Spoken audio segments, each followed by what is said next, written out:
Learning with Wasim में आपकी खिदमत में हाज़िर हूँ एक नई वीडियो के साथ। हमेशा की तरह इस ख्वाहिश के साथ कि हमेशा खुश रहें और मुस्कुराते रहें। आज का मेरा टॉपिक, जब आप उसका थंबनेल आपने देखा होगा और जब आप सुनेंगे तो हो सकता है आप मुस्कुराने पे मजबूर हो जाएं। आपके जहन में आएगा कि ऐसा कैसे हो सकता है, लेकिन बिलीव मी, अगर चीज़ें इसी तरह स्टेबिलिटी की तरफ रहीं तो ऐसा होगा। आज का मेरा टॉपिक है इंटरेस्टिंग। अगले आने वाले 10 सालों में लाहौर पाकिस्तान का मोस्ट एडवांस सिटी बनने जा रहा है। अब आप कहेंगे कि पाकिस्तान की तो अपनी हालत इतनी बेहतर नहीं है, तो लाहौर कहाँ से स्टेबल सिटी बनेगा।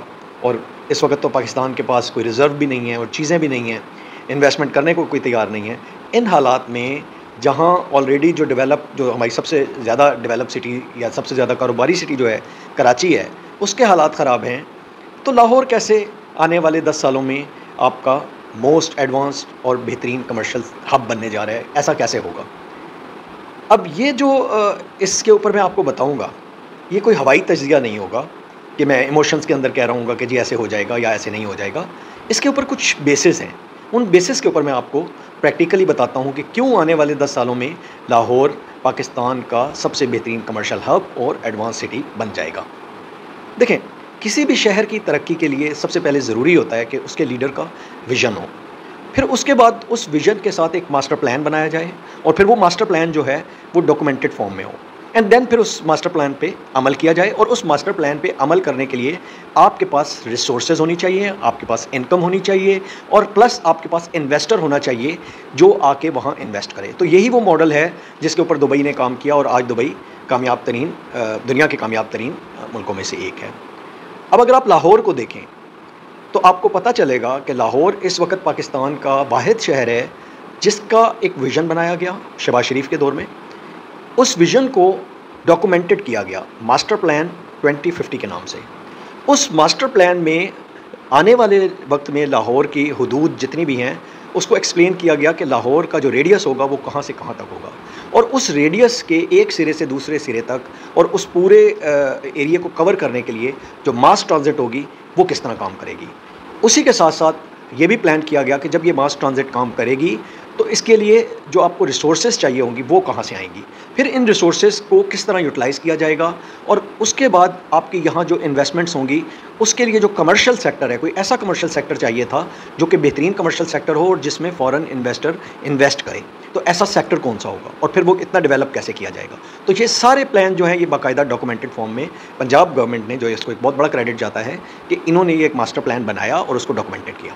अब मैं आपको वन बाय वन बताता हूँ कि ये किस तरह होगा और किस तरह ये होने जा रहा है। और मज़े की बात यह है कि ये मास्टर प्लान का जो टारगेट है ये हो सकता है थोड़ा बहुत डिले हुआ हो, मगर इसमें जितने भी आपके टारगेट्स रखे गए थे या जितनी भी चीज़ें करनी थी वो टाइमली हो रही हैं। ऐसा नहीं है कि वो रुक गई हो या स्टकअप हो गई हो पाकिस्तान के दूसरे शहरों के मुताबिक। जैसे पाकिस्तान के दूसरे शहरों में तो अक्सर वो डेवलपमेंट वगैरह स्टकअप हुई है। अब आ जाते हैं लाहौर का। तो सबसे पहली चीज़ थी रोड नेटवर्क। अब रोड नेटवर्क के ऊपर एक प्रॉपर मास्टर प्लान में रखा गया कि कहाँ कहाँ रिंग रोड्स बनाए जाएंगे और ये रिंग रोड एक दूसरे को अटैच कर देंगे, जिससे पूरे लाहौर का जो एरिया है वो इन रोड्स के अंदर आ जाएगा। यानी कि रोड से आपको लाहौर का कोई भी हिस्सा जो है उसको आप एक्सेस करना चाहें तो एक्सेसिबल आ जाएगा। तो ये तो पहली चीज़ हो गई। दूसरा पार्ट इसका ये था कि लाहौर में एक बिज़नेस का एरिया बनाया जाएगा जिसका नाम सेंट्रल बिज़नेस डिस्ट्रिक्ट रखा जाएगा, और ये डिस्ट्रिक्ट जो है ये प्योरली इस्तेमाल होगा मल्टीनेशनल कंपनीज़ और बहुत बड़ी बड़ी कंपनीज़ के प्रोजेक्ट्स के लिए, उनके कमर्शियल प्रोजेक्ट्स के लिए, उनके ऑफिसेस प्रोजेक्ट के लिए, उनके अपार्टमेंट्स के लिए, शॉप्स के लिए, मॉल्स के लिए। और इसको जो एक्सेस दिया जाएगा वो ना सिर्फ रिंग रोड से दिया जाएगा, बल्कि अगर कोई दूसरे शहर से आता है, लाइक अगर कोई मोटरवे से इस्लामाबाद से आता है या किसी भी दूसरे शहर से आता है, तो वो लाहौर के तमाम ट्रैफिक में फंसे बगैर इसको किस तरह अप्रोच कर सकेगा। तो ये इनका दूसरा एरिया था जिसके ऊपर डेवलपमेंट होनी थी।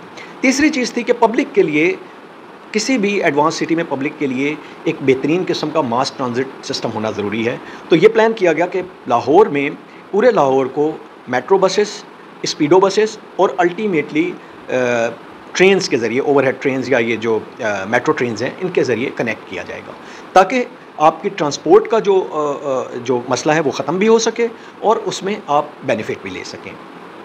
तो ये बेसिकली तीन चीज़ें थीं जो कि मास्टर प्लान का हिस्सा हैं और जिसमें मास्टर प्लान ना सिर्फ काम कर रहा है बल्कि करता रहा है और ये हो भी रहा है, अब भी हो रहा है। तो अब आपको ये सुन के हैरानी होगी कि इस वक्त इस मास्टर प्लान के हिस्से में से जो रिंग रोड है ऑलमोस्ट कंप्लीट हो चुका है।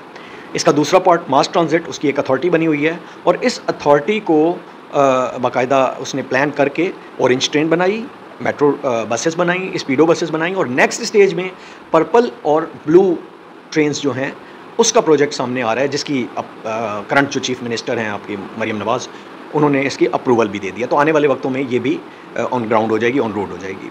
उसके बाद आ जाता है सेंट्रल बोर्ड डिस्ट्रिक्ट। तो सीबीडी जो है ये मैं इस पे पहले भी एक अपना व्लॉग कर चुका हूँ।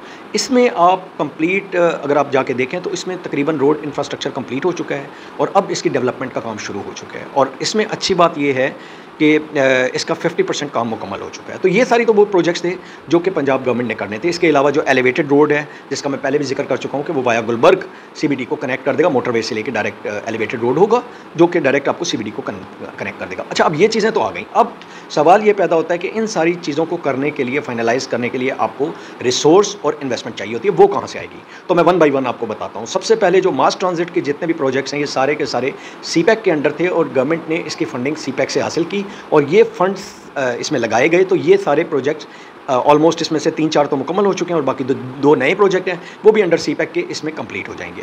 उसके बाद आ गया आपका कमर्शियल बिजनेस डिस्ट्रिक्ट। तो डेफिनेटली कमर्शियल बिजनेस डिस्ट्रिक्ट के लिए इनकी स्ट्रेटजी ये है कि इसमें आपके हाई लेवल के जो इन्वेस्टर हैं वो इन्वेस्ट करें। तो इसीलिए अभी जो पहला इसमें मेमोरेंडम साइन हुआ है वो चाइना के साथ हुआ है। तो चाइना ने मेमोरेंडम ऑफ अंडरस्टैंडिंग साइन कर लिया है जिसके तहत सीबीडी के अंदर वो बड़ी बड़ी बिल्डिंग्स और कमर्शियल प्लाजाज बनाएगा।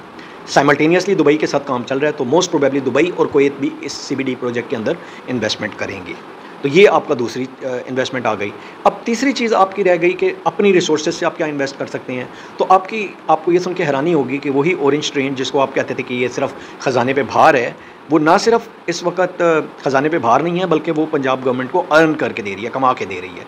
क्यों कि आप जानते हैं कि ऑरेंज ट्रेन का सारा प्रोजेक्ट जो है वो इलेक्ट्रो बेस्ड है, ईवी के ऊपर है, वो आपकी लोकल फ्यूल बेस या पेट्रोल बेस के ऊपर नहीं है। तो अब उसकी इनकम जनरेशन शुरू हो गई है। तो ये एक बहुत बड़ी एक वहाँ से भी इनकम जनरेशन शुरू है। उसके साथ साथ जिस तरह 18वीं तरमीम के बाद हर प्रोविंस की अपनी रेवेन्यू उसके अपने पास होती है, तो ये एक बहुत बड़ा ज़रिया है। उसके साथ साथ गवर्नमेंट ये भी चाह रही है, पंजाब गवर्नमेंट, कि इसको एक टूरिस्ट स्पॉट भी बनाया जाए, यानी कमर्शियल सिटी के साथ साथ इसको एक टूरिस्ट स्पॉट भी बनाया जाए ताकि आपके टूरिस्ट की जो इनकम जनरेशन है वो भी हो सके। तो उसके लिए आप जानते हैं कि पुराना लाहौर जो है वो बड़ा अट्रैक्टिव है, उसके ऊपर वर्किंग हो रही है। उसके साथ साथ एक नया प्रोजेक्ट रूडा का डेवलप किया जा रहा है जो कि दरियाई रावी के इर्द गिर्द में होगा और ये वो प्रोजेक्ट होगा कि जो आपके आने वाले टाइम में टूरिस्ट को अट्रैक्ट करेगा।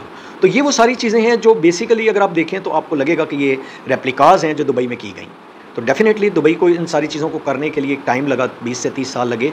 तो मेरा अंदाज़ा ये है कि अगर गवर्नमेंट सिंसियरिटी के साथ और अगर पॉलिटिकल हालात ऐसे ही रहते हैं और ये चीज़ें करती है तो आने वाले ज़्यादा से ज़्यादा 10 से 12 साल में आप इसके रिज़ल्ट देखना शुरू कर देंगे। तो इट्स टाइम कि अगर आप भी सोच रहे हैं कि कहीं इन्वेस्टमेंट करनी है तो Lahore is the right place to invest. ज़रूर कीजिए, सोचिए, देखिए, खुद वर्क कीजिए और फिर फैसला कीजिए।